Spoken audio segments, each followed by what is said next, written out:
What's up, everyone? I'm Britt. And I'm Bob. You probably have a lot of questions about what you signed up for today. First and foremost, we're going to talk a little bit about how SOAR's failures paved the way for hyperautomation to emerge in the security space. Then we're going to answer the question that you're all wondering here today. What exactly is security hyperautomation?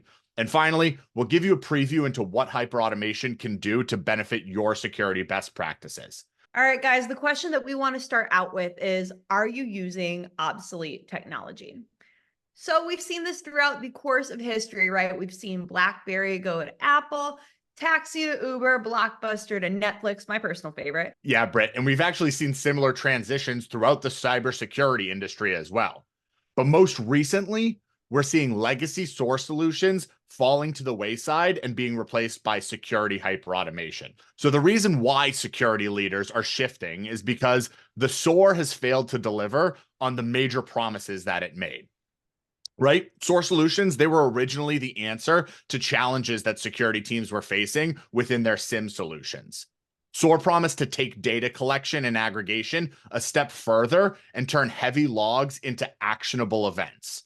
SOAR was supposed to filter and prioritize data, automate processes, and improve remediation speed for SOC teams across the world. But it didn't deliver, did it, Britt? Absolutely not. And that is why we're here today. Clearly, Bob, people are very disappointed with SOAR. Can you give us a deeper look at the problems that you're seeing in the industry? Obviously, talent shortage, you can see here on the screen, is a well-known issue in the cybersecurity space. It takes a ton of upfront training to learn how to use legacy SOAR solutions effectively.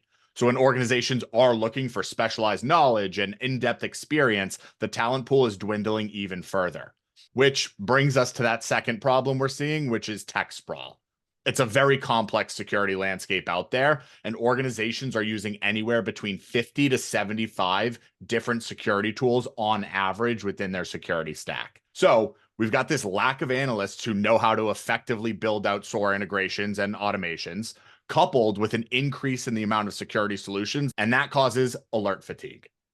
And all three of these challenges are why we are proudly claiming that SOAR is dead. That's right. SOAR is dead, you guys. But hey, don't just take our word for it. A lot of popular news outlets, companies, industry leaders really recognizing hyperautomation as the next wave. So Gartner defines hyperautomation as a business-driven discipline approach that organizations use to rapidly identify, vet, and automate as many business and IT processes as possible. So Bob, we talked a little bit about hyperautomation, but can you tell everyone, who is Torq? Yeah, absolutely, Brett. Torq is the leader in security hyperautomation space. Torq was founded in 2020, and after record-setting growth in 2023, Torq is currently running over 10 million daily security automations across hundreds of our customers. So, Britt, I know you told us a little bit about how Gartner defines hyperautomation, but I want to talk a little bit more in depth about how we define hyperautomation here at Torq.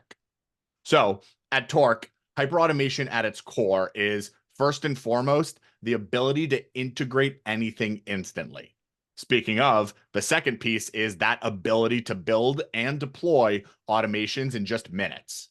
So with Torq hyperautomation, security teams have the choice to use full code, low code, no code, or even natural language prompts to generate AI-driven workflow automations.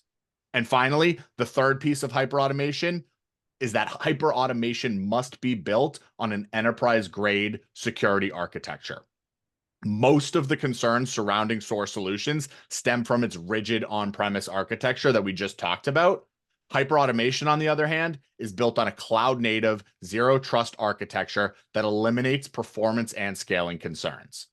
And that's what allows hyperautomation to solve the existential security challenges that legacy SOAR has failed to deliver on. Hyperautomation enables 90% auto remediation of tier 1 analyst tickets without human intervention. It has the ability to integrate with any solution in your stack, whether you're using 50, 75, or even more. And finally, 95% reduction in the manual SOC case triage, investigations, and contextual enrichments. But the benefits of hyperautomation don't stop there.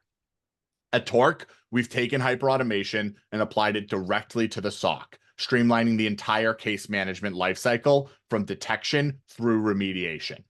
This process allows the SOC to auto-remediate 95% of the security cases that they see every day from start to finish by cutting through the noise, reducing false positives, eliminating alert fatigue, and freeing valuable time to focus on the highest priority work. Bob, where can people go if they want to find out more about Torq Hyperautomation?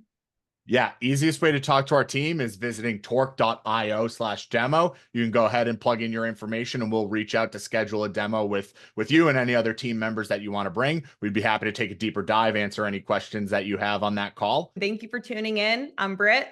And I'm Bob. We look forward to chatting with you guys soon.